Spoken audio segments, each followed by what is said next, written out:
En el capítulo 24 del Evangelio según San Lucas, encontramos que los discípulos reciben una promesa. El Cristo resucitado les promete que han de recibir el Espíritu Santo, que el Espíritu Santo va a venir sobre ellos. Por esta razón, le exhorta a quedarse en Jerusalén hasta que sean investidos de poder de lo alto. Le damos la bienvenida a Prediquemos, un podcast sobre la predicación, el liderazgo y la teología pastoral. Con ustedes, el Dr. Pablo A. Jiménez. Sería la acción del Espíritu Santo, no otra cosa. Sería la acción del Espíritu Santo lo que convertiría a ese grupo de personas que hasta hace unas pocas horas eran gente temerosa en iglesia, en el pueblo de Dios.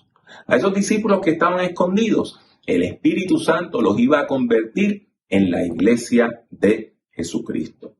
Ese grupo de discípulos desbandados, atemorizados, iban a proclamar el Evangelio de Jesucristo.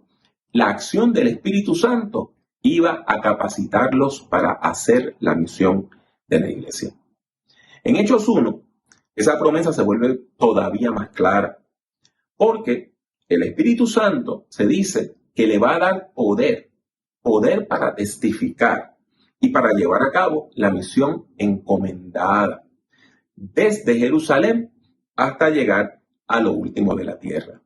Los discípulos se dedicaron a la oración, entre tanto se cumplía la promesa del Maestro, y así llegó el día de Pentecostés. El día de Pentecostés era una de las 3 principales fiestas judías que se celebraban en los tiempos bíblicos. Era una fiesta de las cosechas, donde la gente traía los primeros frutos de la cosecha para dedicarlos al Señor. Pues ese día de Pentecostés, de repente, vino del cielo un estruendo, como un viento fuerte, como si fuera un huracán. Se les aparecieron unas columnas, unas lenguas de fuego repartidas sobre cada uno de ellos.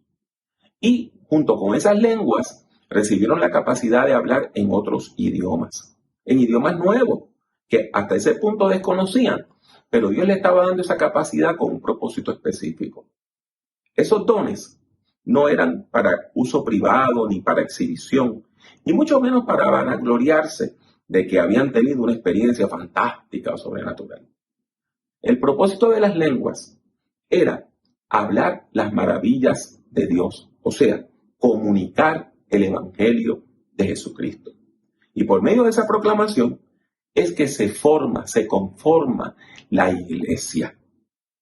Esa comunidad que es forjada por el Espíritu y por la proclamación del Evangelio, desarrolla entonces unas características muy particulares: señales y maravillas,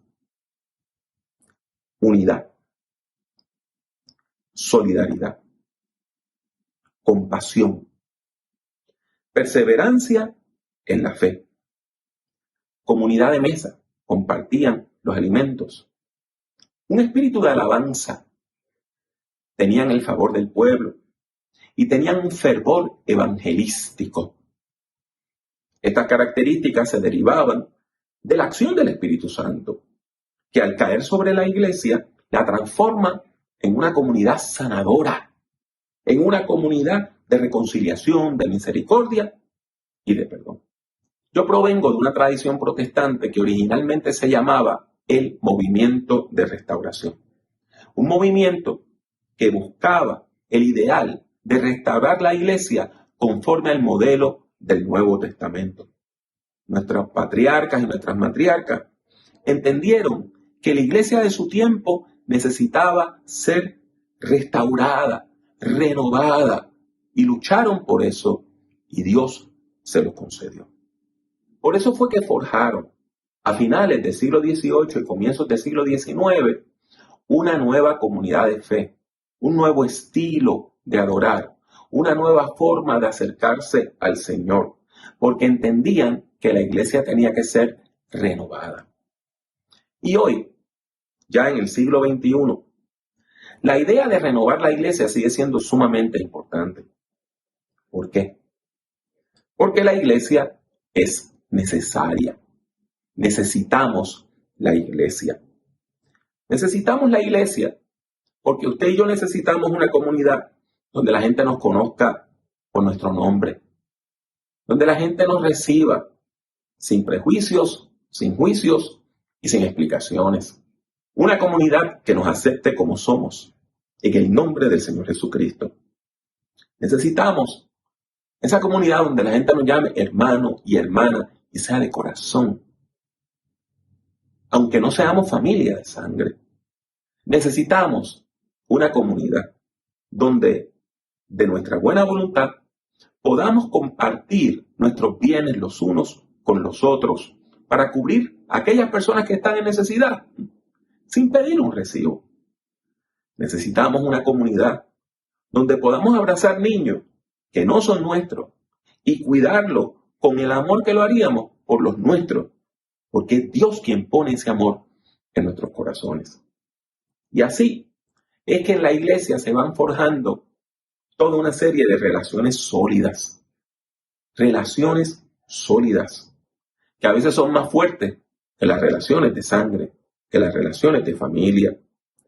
Muchos de nosotros tenemos familiares que no vemos y que nosotros no manejaríamos media hora para poder estar con ellos una tarde.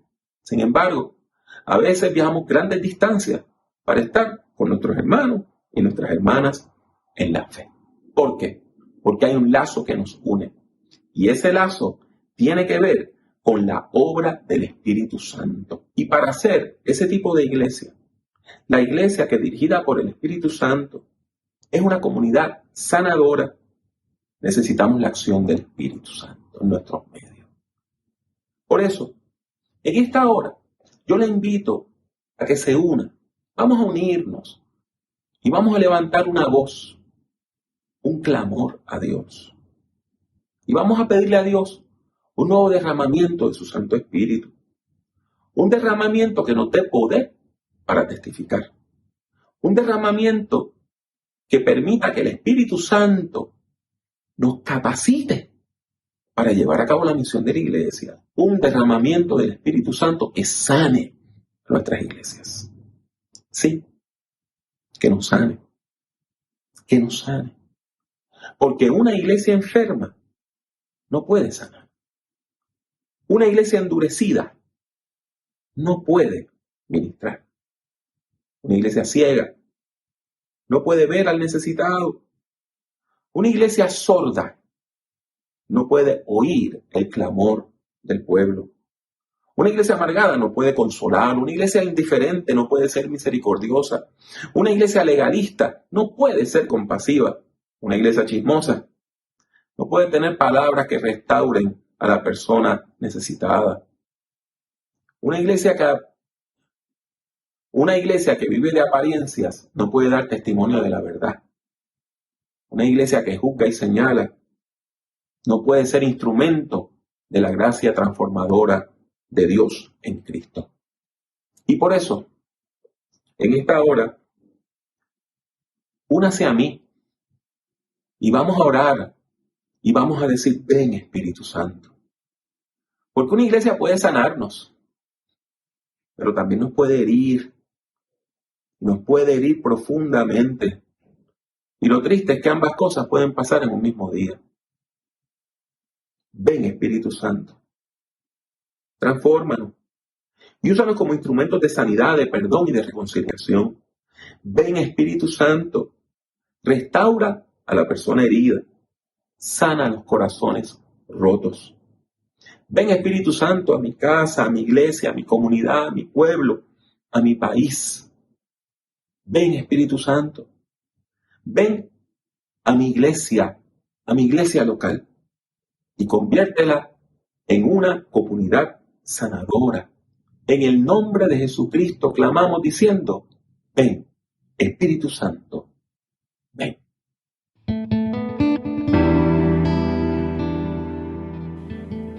Gracias por escuchar Prediquemos.